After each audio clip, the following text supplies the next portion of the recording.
What's up, guys? Welcome back to another Marketing Monday. So, in today's Marketing Monday, Jeff and myself dive into how to work for sale by owners, and we've created a customized for sale by owner guide to actually try and bring value and help some of our local for sale by owners actually sell the house themselves. So it literally gives them step by step, and we're going to show you how you can build a very similar guide and the whole purpose behind this guide. And the whole goal is to bring as much value and build as much trust as humanly possible. So, hope you enjoy. As always, if you have any questions, concerns, either comment below, message us. We're here to help you. As always, thanks for watching. If you haven't done so already, hit that subscribe button for us. We really appreciate it. Thanks, guys. See you next week.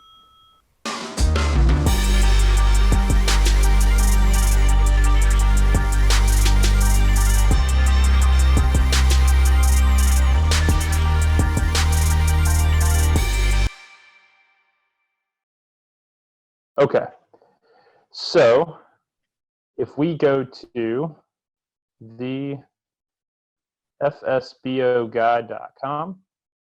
so the for sale by owner guide.com, it's going to push you to this landing page. Okay, I did this on purpose with that domain. This is built out with inside of c21myway.com, but I took away all links out to anywhere that's going to come back to us in any way. So as an agent, you can feel free to use that domain and drive for sale by owner traffic here. And the reason that this site and the guide that so basically what I did is we took the for sale by owner guide, we removed the contract from it, and we made it more generic. So rather than it being the personalized guide, which I still suggest you use, the absolute best way would be to customize the guide for her. However, if you're going to do this at scale with 10, 15, 20, 30, however ambitious you want to be per day, you may not have the time to do that. So therefore, this guide, you could certainly use this. But the point of this site is you could now reach out and say, hey, I want to see how you can help. Let me share with you a guide that you may find helpful, right? I think you'll appreciate the way that we market and brand ourselves as well. And I included a video that's going to show you how we do that. And I also included some of the guidance in the guide, which I think you'll appreciate. There's also maybe some things in there that you didn't think of that may find helpful. And this might just be another resource to build trust that's going to help get you a response or at least get the relationship going. So what happens is when they come here, we explain why we did the guide. We also explain our experience. We do have our listing presentation videos so they can understand that you are good at what you do as an agent. But also if they click this guide, they're going to have an 11-page guide. It's going to literally walk them through all aspects of pricing, positioning, the legal side of it, how to deal with offers, all of it, right? And more than likely, there are things in here that Mary Beth did not think of. And you don't need to call it out in either way, right? Maybe she forgot a marketing step because marketing is a little different when you're marketing a property versus marketing a product, right? It's different, similar, but different. So maybe there's something that she didn't think of, but I think she'll appreciate the way that we have set up and advising her to market and brand the property. But I think she's also going to find things in here. Everyone will find something in here that they did not think about. Hey, when they hey start Mike, looking at this. let me pause for 1 second because I can hear some drunk monkeys already on this one saying, bullshit, I don't want to push this out. There's too much information on there. This is the correlation on this one, and this was something that's important here.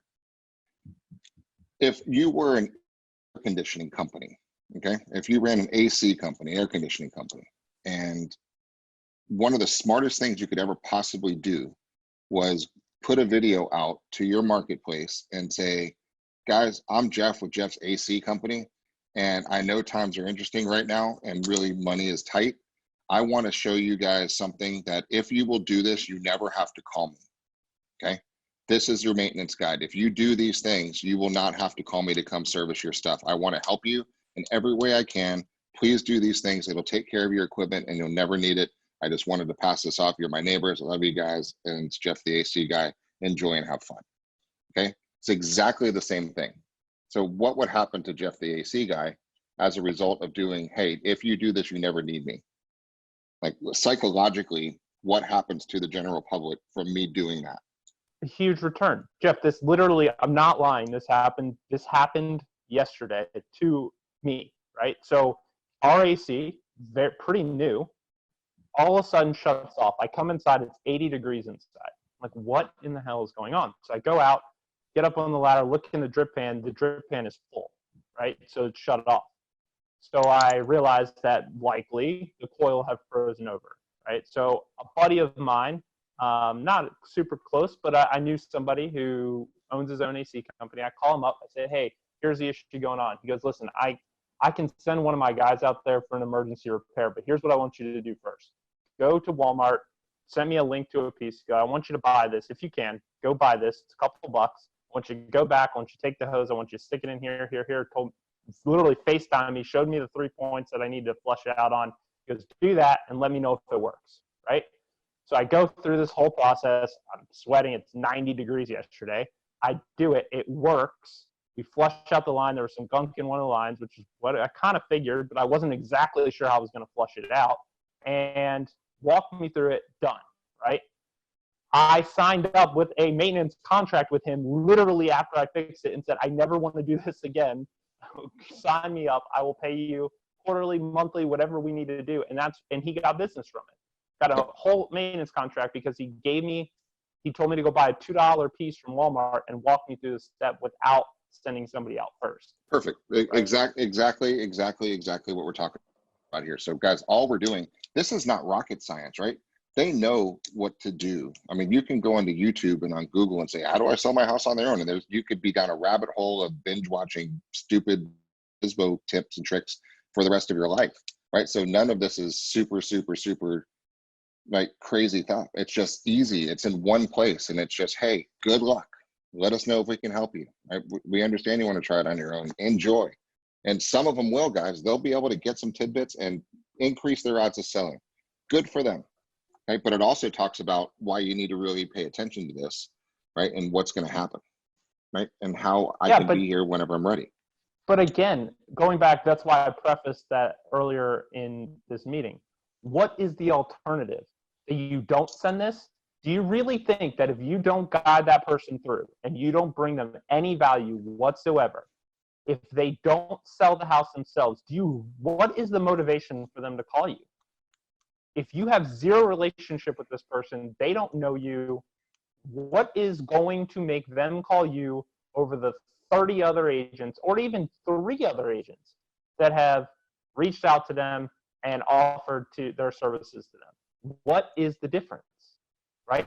And if you have not brought them any value, there is no difference. You can throw all the stats in the world out there, but there's no difference because you didn't bring them any value. And then alternatively, let's say they do execute on this guide and they sell the house, okay, without you. They were going to do that anyways. If you didn't reach out and you didn't bring value, they still weren't going to use you. But now you've at least created the opportunity where you're the one that brought value, that helped get the deal done, in which case, like in Amber's case, they're going to be so much more likely to A, use you in the future, or to at least refer you to the next person who says, yeah, I'm thinking about selling my house. Oh my God, listen, you've got to call Amber. She's awesome, right? She helped me sell my last house. I actually sold it myself. She helped me. Call her. She'll help you find that dream house. Whatever the case, you've got to bring value. We've got to stop looking at this as saying, oh, I'm creating competition for myself. No, you're not. You're bringing value. And if your intent is in the right place, if your intent is actually to help that homeowner, then this is something that you will consider doing. If your intent is strictly to treat them as a transaction, it won't.